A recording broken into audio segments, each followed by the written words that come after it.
Selamat malam Pak Andi, Dr. Usman. Ini kan ada kabar akhirnya yang selama ini dinantikan tiba juga gitu. Menang hasil APMA dari DRG gitu, gimana mungkin Dok, Pak Andi? Ya, jawab. Terima kasih ya. Assalamualaikum warahmatullahi wabarakatuh.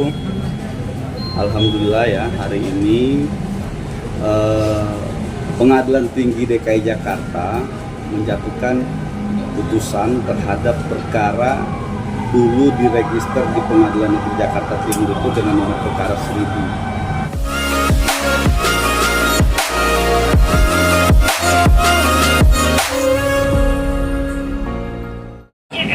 Selamat malam Pak Andi, Dr. Usman. Ini kan ada kabar akhirnya yang selama ini dinantikan tiba juga gitu. Menang hasil APMA dari DRG gitu, gimana mungkin Dok, Pak Andi? Ya, jawab. Terima kasih ya. Assalamualaikum warahmatullahi wabarakatuh. Alhamdulillah ya, hari ini Pengadilan Tinggi DKI Jakarta menjatuhkan putusan terhadap perkara dulu diregister di Pengadilan Negeri Jakarta Timur itu dengan nomor perkara 1000 ya.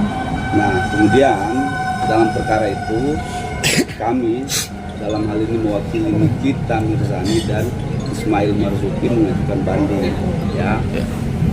Dalam putusan banding, Hakim Pengadilan Tinggi menyatakan bahwa putusan Pengadilan Negeri Jakarta Selatan nomor 1000 dan seterusnya itu dibatalkan. Oke.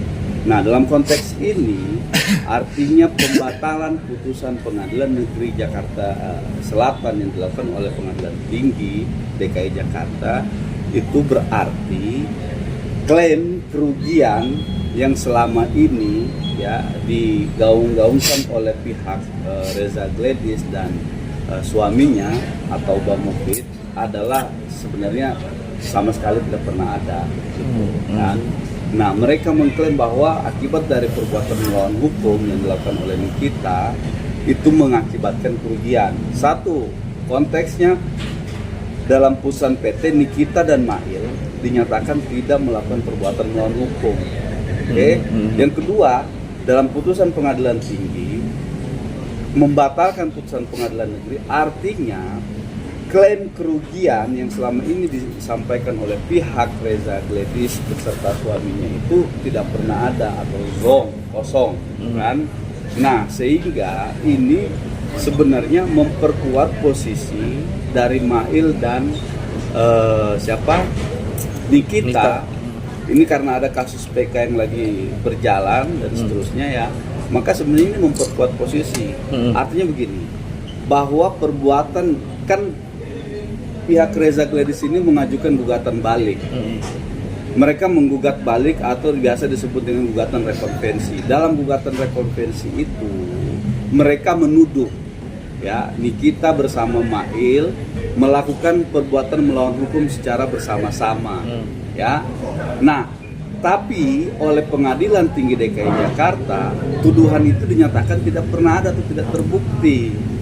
Nah, oleh karenanya dalam putusan Pengadilan Negeri Jakarta nomor 1000 itu dibatalkan oleh Hakim Pengadilan Tinggi DKI Jakarta.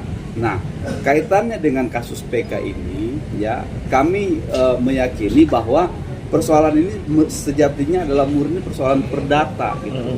Karena mereka sendiri mengklaim ada kerugian secara dari konteks kan ini berkaitan ya antara perkara pidananya dan perdata yang waktu itu kita gugat gitu kan. Ada perbuatan melawan hukum dalam konteks pidana, perbuatan melawan hukum dalam konteks perdata gitu ya.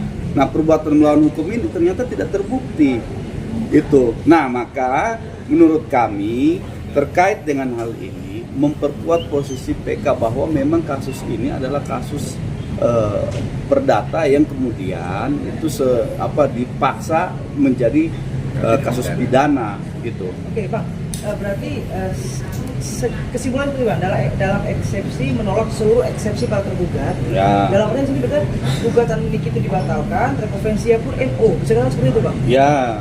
Oh, berarti kalau kita ngomongin udah nggak ada yang menang, nggak ada yang kalah, semua dibatalin. Semua dibatalin gitu. Nah, makanya saya bilang kalau dari amar putusan itu kan, amar putusan. Jadi gini, saya harus jelaskan dulu kalau mau lebih clear, kami menggugat Oke, pihak Nikita dan Mail menggugat atau menuduh bahwa ada perbuatan melawan hukum. Nah, kami membangun narasi perbuatan melawan hukum dengan dalil bahwa ada kesepakatan ya yang kemudian kesepakatan itu dibatalkan secara sepihak. Oke. Nah, pihak sebelah itu menggugat balik, namanya gugatan rekonvensi. Dia menggugat balik menuduh sebaliknya bahwa yang melakukan perbuatan melawan hukum itu adalah pihak Nikita Mirzani dan Mail, gitu kan? Nah, dalam perkara ini Pengadilan Tinggi menganggap bahwa apa yang dituduhkan oleh pihak Reza Gledis kepada Nikita Mirzani dan Mail itu tidak ada, gitu loh. Itu seperti apa namanya, angin lewat saja lah gitu. Apa, oh ini kamu melakukan ini, ternyata sama Pengadilan Tinggi tidak pernah ada itu. Nah, maka kembali lagi ke konteks awalnya, perkara ini adalah perkara perdata, itu yang pertama. Nah, dalam hal ini kenapa kami meyakini itu? Karena di putusan pidana ya, di putusan pidana ini ya, nomor 362 kasus Nikita Mirzani, hakim mempertimbangkan bahwa penyerahan uang 4 miliar itu didasarkan pada 2 permintaan. Reza Gledis menyerahkan uang itu karena 2 permintaan. Ini putusan hakim loh yang bicara, bukan kami. Hakim yang berbicara dalam putusannya.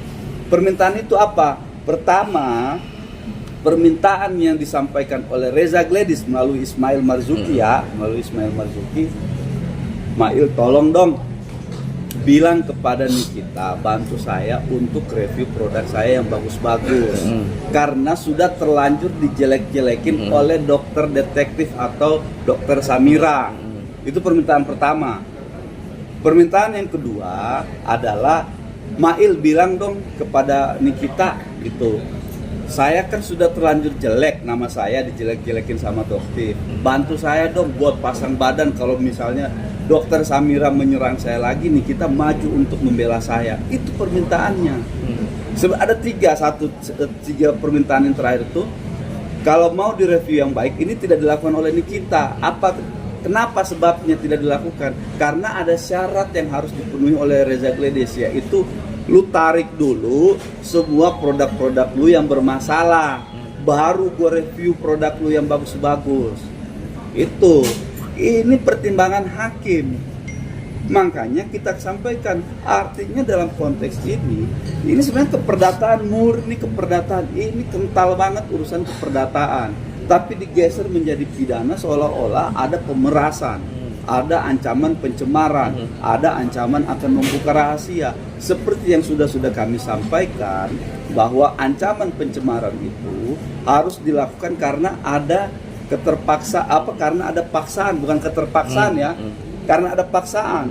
Kalau kita kembali ke kasus ini, Reza Gledis itu karena merasa dia takut ya, dan keterpaksaan dia, kemudian dia menyerahkan. Padahal dia meminta itu, menyerahkan uang itu atas permintaannya dia. Itu sebenarnya, maka kami bilang alhamdulillah ya, hakim Pengadilan Tinggi DKI Jakarta yang yang kemarin memutus perkara PMH ini, kami bersyukur bahwa mereka lebih komprehensif, lebih jujur, lebih adil dan bijaksana, lebih melihat persoalan ini secara terbuka. Gitu. Oke, tadi abang kan bilang memperkuat dalam PK. Mungkin ada angin segar kah bang? Ya. Soalnya PK juga kan sudah dilimpahkan ke Mahkamah Agung kalau maksudnya. Ya, satu begini. Kenapa kami mengatakan bahwa ini adalah angin segar ya?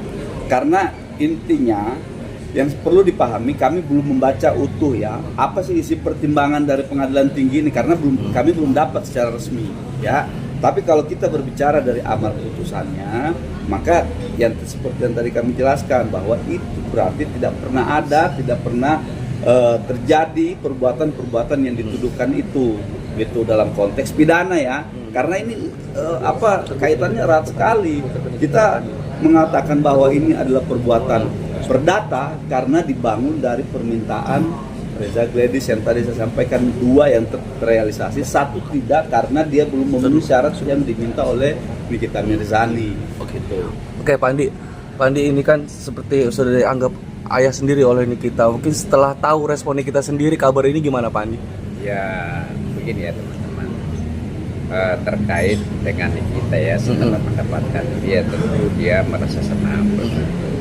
Dalam artian begini, tentu Nikita ini yakin ya bahwa perkaranya ini benar-benar diteliti ya oleh pengadilan tinggi di rupanya, benar-benar diperiksa seperti apa yang disampaikan Pak Usman tadi, benar-benar diteliti, diperiksa baik ya terkait bukti-bukti dua patah ya sesuai apa yang kita tuangkan di dalam memori, sehingga para hakim yang ada di sana itu memberikan putusan yang seadil-adilnya ya menurut kami.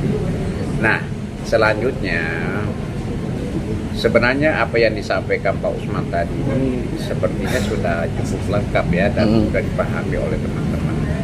Nah, namun sedikit saya tambahkan ya bahwa pada intinya sebenarnya putusan ini adalah di mana putusan ini sebenarnya menolak ya gugatan balik ya para tergugat ini, dan dinyatakan bahwa di mana gugatannya itu seperti apa yang disampaikan Pak Usman tadi, karena adanya Nikita itu bersama dengan Mail yang melakukan perbuatan melawan hukum. Nah, salah satunya alat bukti yang diajukan kemarin itu adalah bukti pidana ya. Nah, ternyata ini kan ditolak, yang artinya tidak ada perbuatan melawan hukum di situ. Kalau tidak ada perbuatan melawan hukum berarti pidananya itu tidak ada. Jelas seperti apa yang disampaikan Pak Usman tadi, bahwa sebenarnya kalau kita cermati kasus ini ya, karena kita memang belum menerima putusannya ya, jadi kita belum tahu persis apa sih menjadi pertimbangannya. Tapi pada intinya karena ini ditolak, karena itu adalah tuduhan ya, bahwa Nikita dengan main melakukan perbuatan melawan hukum, dengan tanda kutip bahwa salah satu alat bukti yang diajukan itu salah satunya adalah putusan pidana. Nah, ternyata hakim tinggi mengatakan bahwa itu bukan perbuatan melawan hukum, ya kan? Nah, kalau itu bukan perbuatan melawan hukum berarti pidana tidak ada dong, ya kan? Yang ada tentu perdata. Seperti itu ya teman-teman ya. Dok, mungkin terakhir dari saya Dok, ini kan seperti yang kita tahu ya Dok, selama ini selalu dirugikan oleh hakim, kecewaan, banyak sekali kekecewaan dari sidang Nikita, dari sidang Mail dan segala macamnya. Akhirnya sekarang merasa keputusan hakim cukup tepat. Mungkin gimana Dok? Jadi gini ya, saya tidak dalam kapasitas mengomentari ya pribadi dari hakim, bukan ya. Tapi saya mau sampaikan begini, bahwa perkara ini kan sudah masyarakat melihat loh ya, persidangan ini yang dulu hampir 8 bulan atau 9 bulan ya, masyarakat melihat, oke? Itu sidangnya live setiap minggu, setiap minggu dan lain sebagainya. Nah, kenapa kemarin kami sidang-sidang di awal itu kami merasa kecewa? Satu, ada banyak sekali hal yang tidak dipertimbangkan oleh hakim tingkat pertama. Oke? Misalnya begini, ini masih banyak loh, videonya masih banyak beredar di media sosial dan lain sebagainya. Reza Gladys bersama suaminya tegas di persidangan mengatakan bahwa ya mereka itu sepakat untuk memberikan uang kepada ini dengan tadi permintaan tadi itu, supaya ini kita pasang badan. Ini namanya sudah kadung jelek, ini dibuat jelek oleh dokter detektif pada saat itu dalam surat dakwaan, dan pada saat pemeriksaan saksi munculan sosok dokter Samira, ya kan? Nah, akibat dari perbuatan itu fakta sudah terungkap di persidangan bahwa oh ternyata mereka sepakat, gitu kan? Nah, itulah yang kami kecewa pada saat itu, dan disebutkan bahwa ini bukan persoalan karena namanya dicemarkan. Ini bukan persoalan karena akan mau membuka rahasia, tapi ini adalah persoalan karena saya sering dijelek-jelekan oleh Nikita dengan kalimat yang seperti sudah beredar di mana-mana, kalimat dokter peruntusan, dempulan, abal-abal, overclaim, overprice dan lain sebagainya.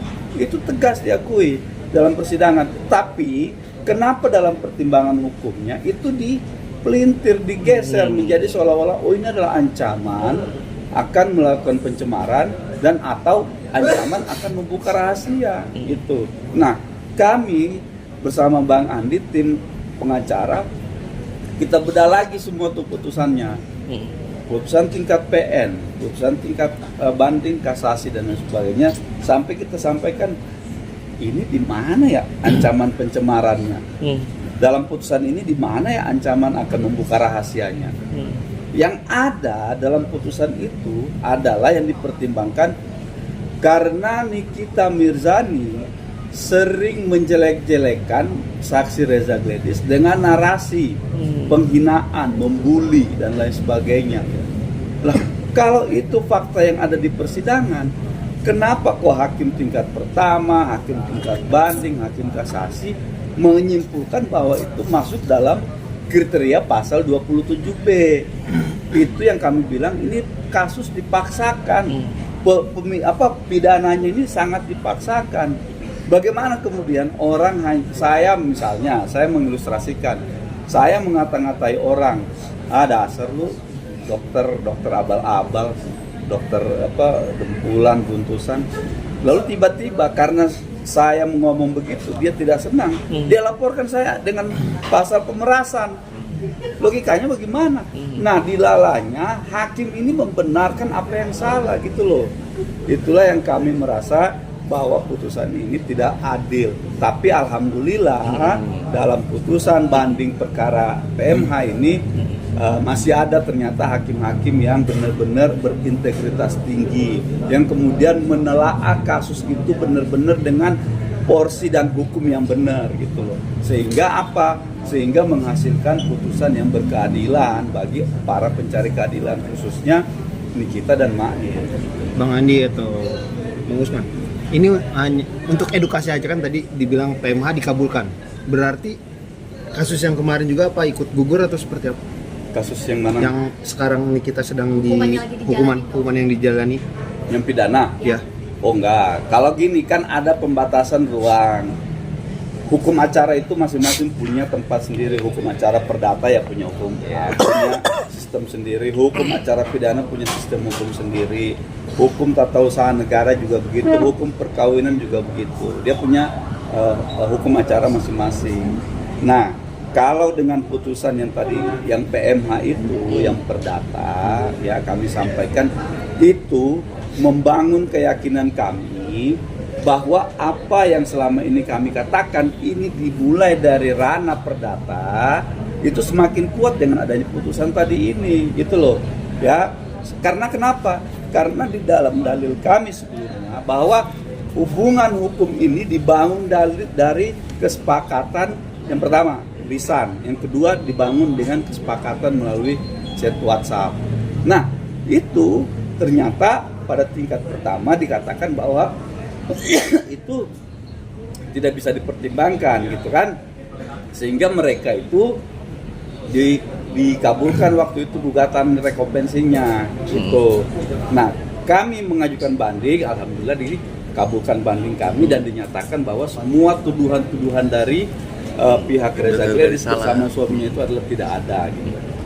Melanjutin tadi mungkin ada upaya apa lagi? Upaya hukum apa lagi? Ya tentunya gini ya. Ini saya mau pertegas kembali ya. Ya, saya mau pertegas kembali bahwa adanya putusan PT ini mempertegas bahwa di mana tergugat pada saat itu dia menggugat balik ya. Menggugat balik ya, intinya bahwa Niki dengan Ismail ini ya melakukan perbuatan melawan hukum. Salah satunya alat bukti yang disampaikan adalah putusan pidana. Nah, ternyata di dalam putusan pengadilan tinggi ini dinyatakan itu ditolak, yang artinya dinyatakan bahwa di situ tidak ada perbuatan melawan hukum. Ketika itu dihubungkan ke pidana, ya. Jadi begini teman-teman, ada namanya perbuatan melawan hukum formil. Seperti tadi ada yang disampaikan Pak Usman. pidana, ada perbuatan melawan hukum formil administrasi, ada perbuatan melawan hukum formil perdata, ada perbuatan hukum perbuatan melawan hukum pidana, ya kan? Nah, namun hukum itu kan selalu sering bergandengan ya. Ya, di mana tadi disampaikan bahwa ada gugatan balik yang mana dikatakan bahwa Ismail ini dengan kita ini melakukan perbuatan melawan hukum, ya kan, terbukti adanya pidana, kan begitu. Nah, sementara putusan PT ini mengatakan bahwa Ismail dan Nikita ini tidak melakukan perbuatan melawan hukum pidana. Kenapa dikatakan demikian? Karena itu fatwanya kan ditolak tuh, ya kan? Tidak terbukti. Nah, kalau ditanya apa hubungannya dengan proses hukum PK dan lain-lain sebagainya, ya kan? Ya tentunya nantinya mungkin ini nanti juga bisa menjadi salah satu pertimbangan, ya kan? Majelis nanti yang menangani kasus PK ini, karena ini kan memang belum diputus ya, bisa saja, ya kan, bahwa ini ternyata putusan PT ini di mana dinyatakan bahwa ternyata kita ini dengan Ismail ini tidak melakukan perbuatan melawan hukum. Karena kenapa dikaitkan dengan pidana? Karena salah satunya alat bukti yang diajukan mereka kemarin dalam PMPH itu adalah putusan pidana. Nah, sekali lagi hakim PT mengatakan itu bukan perbuatan melawan hukum karena buktinya ditolak. Seperti itu kira-kira ya. Itu gampangnya mungkin dipahami seperti itu. Bang, mengulang sedikit. Yang pertama